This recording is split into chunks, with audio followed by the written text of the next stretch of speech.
Went to a local hardware store and purchased a 7-inch masonry blade to go into my existing 7 1/4 5,000 RPM circular saw. I also purchased a couple of chisels.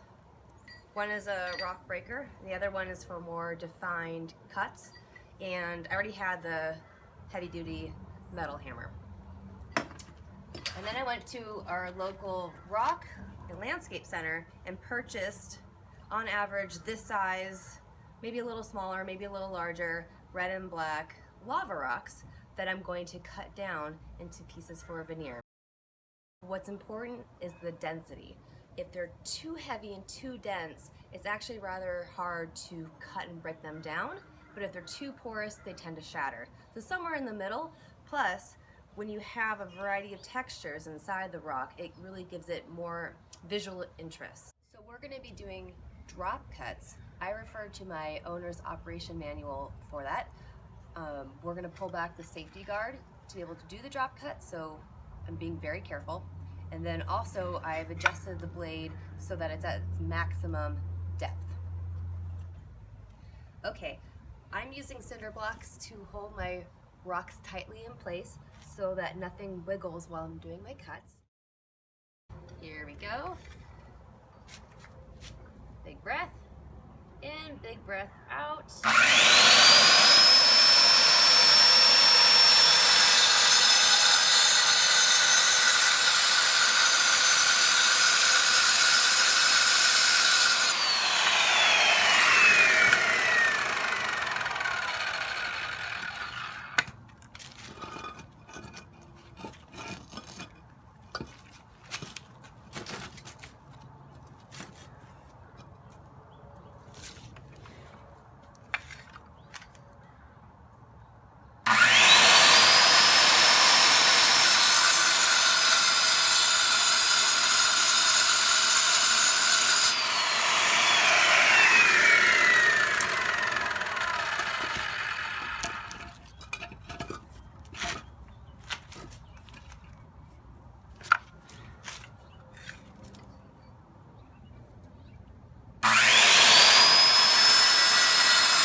Now for my favorite part, smashy smashy.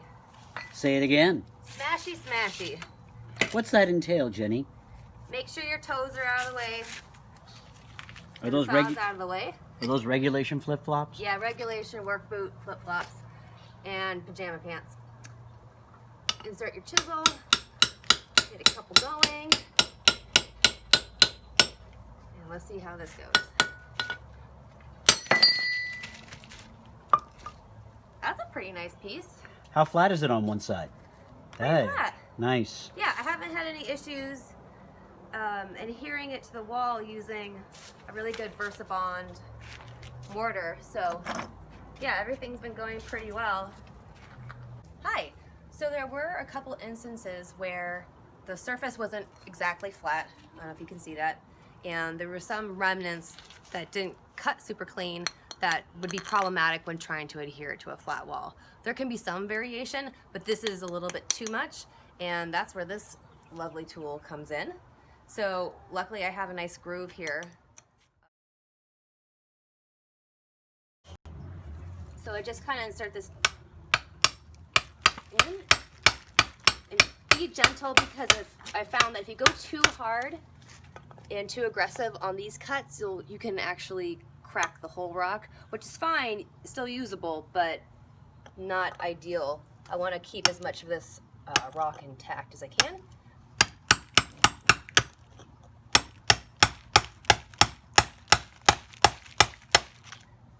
So just enough to kind of get it flat enough. For my purposes, this is totally fine. What's nice about the lava rock, it's very forgiving. Hey, professional video vlogger. Yeah. What kind of mortar are you using? I'm using VersaBond mortar. I did try to use a less expensive S mortar, but it didn't have the adhesion for vertical application, so I had to kick it up a notch and use like a $16 bag of VersaBond. But so far it's been really great, and again, the rock is fairly lightweight, so it kind of sticks on very well as long as your mortar mix isn't too wet.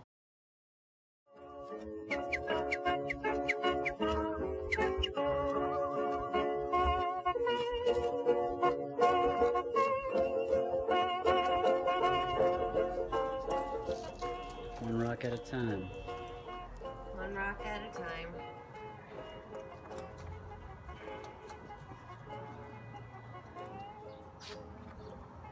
It's coming along. Would you consider this the last day of rocking? No, I have tomorrow to rock as well. You're gonna rock, okay. Rock so hard.